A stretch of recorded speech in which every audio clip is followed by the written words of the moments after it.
Hi, I'm Christina, and today I'm going to be talking about my best books of 2023 so far. So I have 10 books here. I've given them all 5 stars. I think they're all brilliant books. And yeah, I'm just gonna start talking about them. So in 10th place, I have When God Was a Rabbit by Sarah Winman. So this is her debut novel, and we're following one family. The main character is the daughter, and we meet her when she's about 4 years old, and then we follow her throughout her life. I thought this was such a lovely little book. It was so sweet at times. It is very British in its humour. It's very kind of charming, and I really enjoyed it. But on top of that, there's also a lot of very dark themes in here, and I think the kind of loveliness and the darkness is juxtaposed so well, and I just really enjoyed it. It took me to places I was absolutely not expecting. It made me laugh out loud. It made me cry. It made me feel so many different things. It made me quite emotional at times, and I thought the characters were brilliant. So in 9th place, I have The Mysterious Case of the Alperton Angels by Janice Hallett. So this is a mystery novel, and it's presented to you in mixed media format. It's in the form of WhatsApp messages, emails, transcripts of interviews, first drafts of novels, and then excerpts from published novels.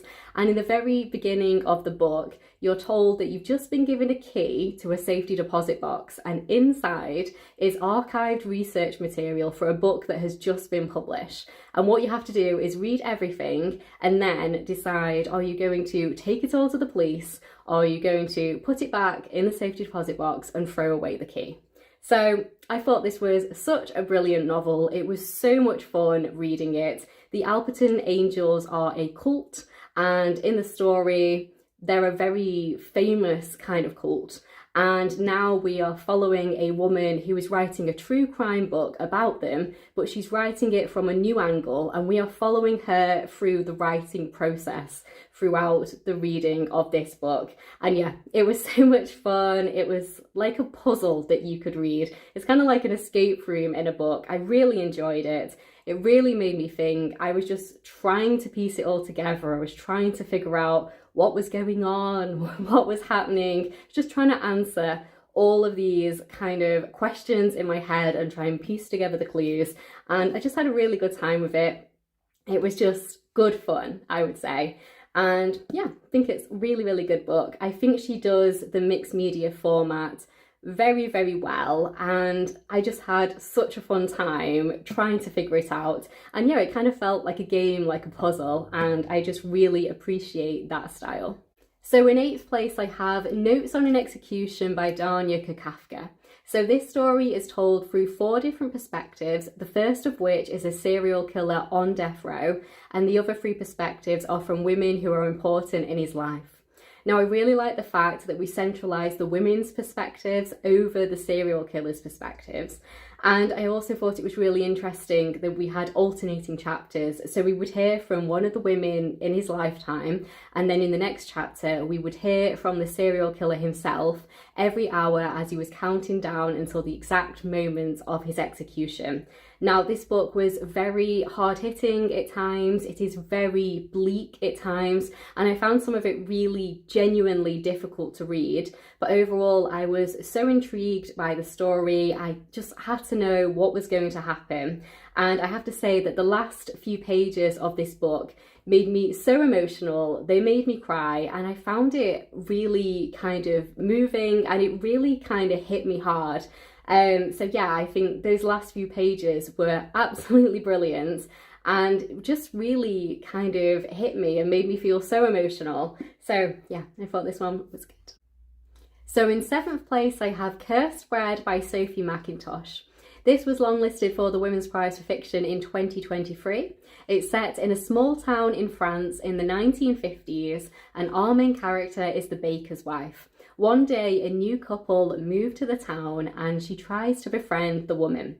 So this story is about obsession, it's about longing, it's about desire, and I think it's genuinely the best representation and the most disturbing representation of obsession that I've ever read in a book. It is a very strange book, it's very eerie, it's unusual, and I would best describe it as a fever dream. I didn't quite know what was going on a lot of the time, but I did know that I was enjoying it. I was very engaged and I read it in a single day, and I thought it was brilliant. I really, really enjoyed it, and I just had to know what had happened, and I just honestly didn't want to put it down until I finished it, and that's what I did. So in sixth place, I have Our Wives Under the Sea by Julia Armfield. So this story is about two women who are married, one of which is a marine biologist. She goes travelling around the world, researching the ocean and its wildlife. She's going on one of these missions and she's expected to be in the submarine for a total of 3 weeks, and then she goes missing for a total of 6 months and they have no idea where her submarine is. So this story really explores themes of love, of relationships, of marriage, and also grief. It's got a very heavy focus on grief. And I really like the way that it did explore that subject in so many different ways. And we looked at grief in so many different forms, one of which is the grief that you feel for someone before they have actually died, and how you can actually grieve the person who they used to be, and you can grieve the relationship that you used to have together. And I thought it was so beautifully written. Her prose style is absolutely gorgeous. I just love the way that she writes. It's written so beautifully, and it was a very hard-hitting kind of story. And it was a very strange kind of book as well. It's very unusual. I didn't 100% know what was going on. I would call it, in terms of genre, literary fiction with some horror elements. And yeah, I thought it was really good. And it was so unexpected as well, in a way. And overall, I think it was really unique. I can't think of a single book that I've read that feels similar to this. So yeah, I really enjoyed it. So in fifth place, I have Assembly by Natasha Brown. This book was shortlisted for the Orwell Prize for Political Fiction in 2022, and it's a tiny little book. It's only 100 pages in length in this edition. Now, as it is such a short book, I don't want to tell you too much about it. I'm just going to say that it's about a Black British woman who works in the banking industry, and she's from a very working class background, and she's worked exceptionally hard to get to where she is today and to have created the life that she has built for herself. Her boyfriend is a white man who is from a very wealthy family, so much so that you can actually trace his ancestry back in time. So they're from very different worlds. This book really explores themes of race, of identity, of belonging, of class, of wealth, of love, of relationships. It covers so much. And it's written in very short chapters with very short paragraphs, and normally that isn't a style that I particularly like, but I thought it works so brilliantly in here. It was so brilliantly written, and it was just such an impactful read. It really made me think, and I read the whole book in a single sitting. I just thought it was brilliant, and it made me think quite a lot, and it really did kind of hit me hard at the end. There's a certain storyline that I don't want to give away because of spoilers, but yeah, it was very hard hitting. It made me feel very emotional, and to think that a book that is only 100 pages could have this kind of impact on me and make me think about it for so long is just a testament to how brilliant a book it truly is. So in fourth place, I have Case Study by Graeme, Macrae, Burnet. So this one is another kind of unique story, and I have to say I don't think I've ever read anything quite like this. So at the very beginning of the book, you are told that this person has received an email from someone who has found a group of notebooks whilst they were clearing out a house.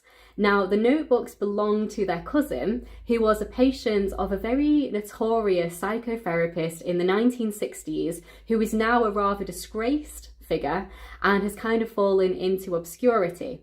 And the reason they thought this person might like these notebooks is because they'd read a blog article they'd written on this person, and they thought it might help their research. So the book itself is presented to you as the notebooks that have been found in the house, which have been lightly edited by the person who received them. And then they've also put alongside the notebooks their own background research on this man, this notorious, disgraced psychotherapist. The psychotherapist himself had very kind of wild ideas about psychiatry, and he had some very unusual practices. He was a very arrogant man, he was a very narcissistic man, he didn't really care so much about laws and rules. And so you see the type of character that I'm talking about. So yeah, I thought it was really well written, it was really intriguing, it was just such a great reading experience. I didn't know what was fact, what was fiction, what was fabrication, and I was just so intrigued by the whole story, and I was just trying to figure out what is actually happening, what can I believe, who can I believe, and I just really, really enjoyed reading it. I thought it was executed so well. He's really pulled together so many different things in this story, and I think the execution of it is absolutely brilliant.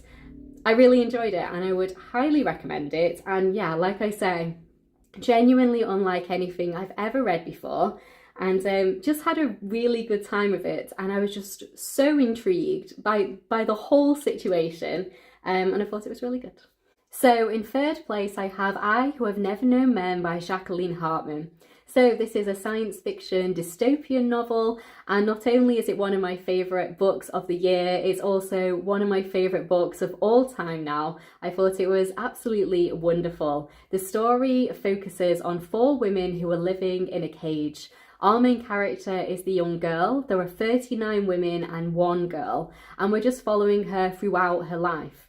And they know so very little about their own situation that you as the reader know as little as them. So they don't know why they're in this cage, they don't know where exactly they are being held, and they don't actually know how long they've actually been here. So there's so many questions, so many unanswered questions, and I just really enjoyed it. I was so intrigued by the story. I was trying to figure out what was happening, trying to just answer all of these unanswerable questions, and just really trying to figure out what on earth is going on and why is any of this happening. And I think the main character is such a great main character. She's such a strong person, even as a child, but especially as the woman she grows to be. And overall, I would say that this book is very sad, actually. It's very bleak at times, and yet it's also so incredibly hopeful and uplifting. And I just think that's just a wonderful thing, that a book could be so sad and so bleak and have so few questions answered, and yet at the same time feel so hopeful and so uplifting. And yeah, I thought it was brilliant. So in second place, I have Daisy Jones and the Six by Taylor Jenkins Reid. This is historical fiction, and it's about a rock band called Daisy Jones and the Six who were popular in the 1970s. Now, as well as being one of my favourite books of the year, this is also now one of my favourite books of all time, and the reason for that is the characters. Taylor Jenkins Reid writes brilliant characters always, and absolutely no exception here. I was so connected to these characters. They felt so real, so believable, so genuinely like real people. So Daisy Jones and the Six were an infamous band, and then at the height of their career, whilst they were on tour, they split up, and nobody truly knows why. Now, it's been years later, and the story is told in an interview format, and it's told through 18 different perspectives. And obviously, everybody remembers things differently, and of course, some people will be lying about certain things and trying to cover up other things, and there's also, you know, looking back at things through rose-tinted spectacles. So you're kind of presented with all of these different accounts of the exact same thing that happened, and that felt so realistic because obviously people do remember things differently, and also there's lots of addiction in here with alcohol and drugs, so obviously people remember things differently because of that, and just it felt so genuinely real. I would believe you if you told me that this is a real book about a real band who really existed and all of the characters are real. Obviously that's not true, but really, really good. The characterization is wonderful. I was, so connected to these characters, so connected to the story, and just really enjoyed reading this book. And yeah, it made me very emotional. All of Taylor Jenkins Reid's books make me emotional. This one did too. I thought it was absolutely brilliant and I would highly recommend it. So in first place, I have The Seven Husbands of Evelyn Hugo by Taylor Jenkins Reid. So yeah, Taylor Jenkins Reid has my first place and my second place of my best books of 2023. I thought this one was absolutely wonderful. The story is about Evelyn Hugo, who was a 1950s Hollywood icon. And now at the age of 79, she's going to tell the world her story. And I thought, again, the characters in this were absolutely brilliant. Taylor Jenkins Reid just writes brilliant characters. They were so believable, and I found this story so moving, so emotional. I was so connected to the characters. I was so invested in what was going to happen. And again, this one did make me cry, and I found it a very emotional, very moving read. And I also loved all of the different explorations of love. So obviously she has 7 husbands, and all of those relationships are very different in different ways. And obviously we find out who her true love is as well, which I absolutely loved. And yeah, I just loved all the different explorations of love. So she has relationships where it's mainly lust and infatuation. She has relationships where it's friendship and companionship. And then she has loyalty. And then she has the kind of passionate love affairs and soulmates and the loves of her life. And I just thought it was really interesting. And she genuinely felt like a real person. So she had this kind of glamorous, scandalous life. And she definitely reminds me of a kind of Marilyn Monroe figure. And I just thought the whole book was absolutely wonderful. I thought it was written brilliantly. The characterization, again, is excellent. And I think that Evelyn Hugo is now my absolute favourite character that Taylor Jenkins Reid has written. I just thought she was wonderful, and yeah, really enjoyed it, and I would highly recommend it. So these are my top 10 books of 2023 so far. I have read some absolutely wonderful books this year. If you have read any of these books, I would love to know your thoughts down in the comments below. And if there's any here now that you would like to read, definitely let me know that too. And please come back and tell me what you thought of them once you have read them. So please do like the video if you've liked it. Please do subscribe if you'd like to hear more of me talking about books. And I will just say that I have book review videos on all of these. So if you'd like to hear my more detailed thoughts on any of them, I will link those down below. I'll see you in my next one. Bye.